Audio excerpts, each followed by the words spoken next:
I am Kanwarbir Kang. I'm the Managing Director of TriMedics India. We are located in Bomasandra, which is in South Bangalore. The idea behind comprehensive biomedical maintenance is that when you look at the equipment as a holistic level, the reason it is not available to use is very often related to things which are being originating in the hospital itself. So the first step was in 1992 in St. Vincent's Hospital in Indianapolis. TriMedics started with an in-house biomedical department. Their goal was to increase patient safety by making sure the biomedical equipment is safe and intervening early. So when we look at biomedical equipment as equipment that has a tendency to fail, which we can address by looking at user training, by preventative maintenance, that is by early intervention on problems, and also basically looking at it as to what can you do early to avoid failure. So comprehensive means that you look at all aspects, be it the equipment, be it the use, be it the site, be it the environment in which it's working, to understand what makes it fail and to avoid those failure modes so that it is available for doctors to use and has the highest uptime. See, in the public sector, there are simply more layers of decision making. So we have to form liaison and relationship with the on-site biomedical engineer, the medical superintendent, the head of the department, the head of the ministry. So basically, it requires slightly more complex management of relationships. But biomedical equipment is biomedical equipment. Doctors are doctors and patients are patients. In a sense that as long as one can form good working relationship with the public sector, we feel it will be as effective there as in the private sector. So if you use the example of a car, right? A car, you have to change the tires every 20,000 kilometers, you have to change the oil every 5,000 kilometers. If you don't do that, you're avoiding cost for a while, but at some point there'll be a catastrophic failure. For us, it's the same thing. So through our 1.4 million devices that we cover throughout the year, throughout the world, we have a better understanding of why equipment fails. When is it related to users? When is it related to the parts that wear on the equipment? And when is it related to sporadic issues? So we are able to predict, intervene early, reduce the likelihood of failure, and ultimately reduce the cost of repair. So again, in summary, better understanding why equipment fails, better user training leads to less likelihood of failure in the first place. See, we have to rely on the original equipment manufacturers for training, for spare parts, and also for service of the complex equipment.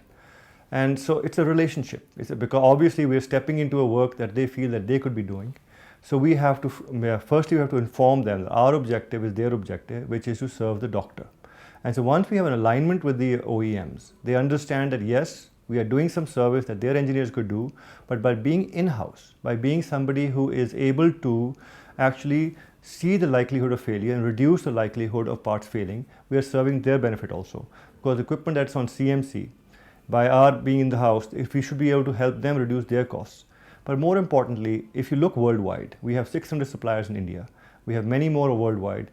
The supply of parts from OEM and from non-OEM parts is widely available as long as you spend your time and energy understanding what are the risks of using direct OEM parts and where there are chances for you to use substitutes. And substitutes are basically refurbished parts, which is standard in the rest of the world. So it's really a judicious choice to rely on the OEM for most of the complex and the more difficult equipment. But for some of the simpler equipment, be it syringe pumps, be it anesthesia machines, we have our own in-house engineering team that looks at component level repair, that looks at subsystem level repair and system level repair, and decides for itself where do we intervene, where do we basically choose to extend the life of the equipment by putting in, be it only replacing a small component and maintaining the entire board. So it's a mix of good relationships with OEMs, in-house engineering team, and experience over 1.4 million pieces of equipment, understanding when to do what. See, India is a very harsh environment.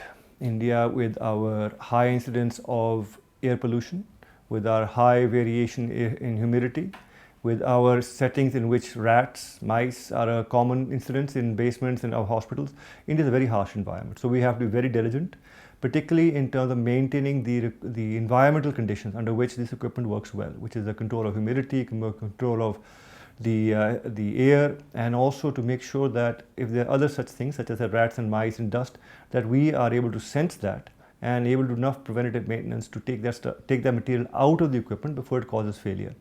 India generally also has a much higher utilization of equipment. For instance, a linear accelerator in the US may do 20 to 30 patients a day maximum. In this country, 60 to 90 is likely. So the same piece of equipment is being driven very hard, which means that you have to, and that reasons are quite simple. That's one way to save cost. So then we have to be more diligent in terms of sensing when failure is likely to happen. We have to be much more diligent in terms of the quality of the power coming in, the quality of the water coming in, as I said earlier, the air conditioning and humidity. So maintaining and preventing failure in India is a much more complex process. And in one sense, that's why TriMedics is here, because they felt if we're coming to India with a social goal of reducing healthcare costs and to extend life, what they learn here is directly applicable in all other international markets, because not every market has the ability to get talent or has the air-conditioned environments of the USA. So India is a harsh environment that teaches us how to keep equipment running. It's the only way you can reduce cost is by having more throughput per piece of equipment per day.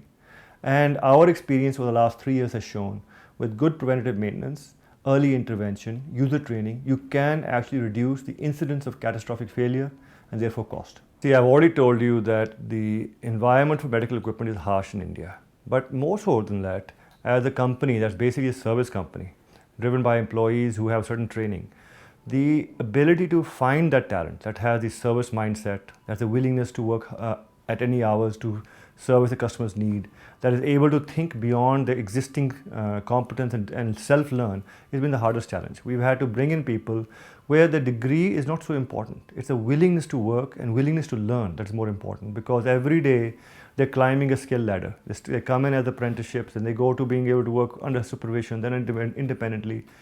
So the capacity to find, retain, train and grow employees in such a way that you give them a biomedical career. Because typically a biomedical engineer becomes an isolated person within a hospital. And most often they're basically answering phone calls from the doctors and passing on the message to the repair company. So now we are basically changing the industry, creating a professional work culture in which you can have a career within biomedical engineering. And that requires us to work hard to sort through and find those employees who have that service mindset. And building the service mindset is really a question of building an environment in which people understand what's expected from them. And what is expected from in our environment is that they put the equipment first, they have to spend the time and energy that's required to understand the likely modes of failure, and they have to learn themselves along with their apprentices basically to how to repair it. Now remember, we have 36 sites in this country, spread all over the country, Calcutta, Jamshedpur, Bangalore, and so there is a need to have an infrastructure of superiors above them to help them, guide them. But really finding talent that has a service mindset, sees biomedical engineering as a career, the problem has already been solved in the rest of the world. And in India, it's a nascent and emerging field in which we are giving people the options to see biomedical engineering at TriMedics or any other institution as a lifelong career. Our parent company is Ascension Health. It's one of the largest not-for-profit healthcare systems in the USA. And TriMedics is a wholly owned subsidiary. So here in India, we have a sustaining goal, not a return on profit goal, a sustaining goal, so that our retained earnings should be sufficient for us to grow. And our parent company has come to India with a very judicious partnership with Dr. Devi at Narayana Health with a focus on reducing costs. And our primary goal is reducing cost. So they ask us to move forward in this market step at a time as we understand how this market is different than other markets. And so we have a goal of growing in a sustainable way and in a way in which our social impact is real and felt. So our parent company, being a not-for-profit healthcare system, looks upon us to be successful in India, be able to answer the question, what have you done for Indian patients lately?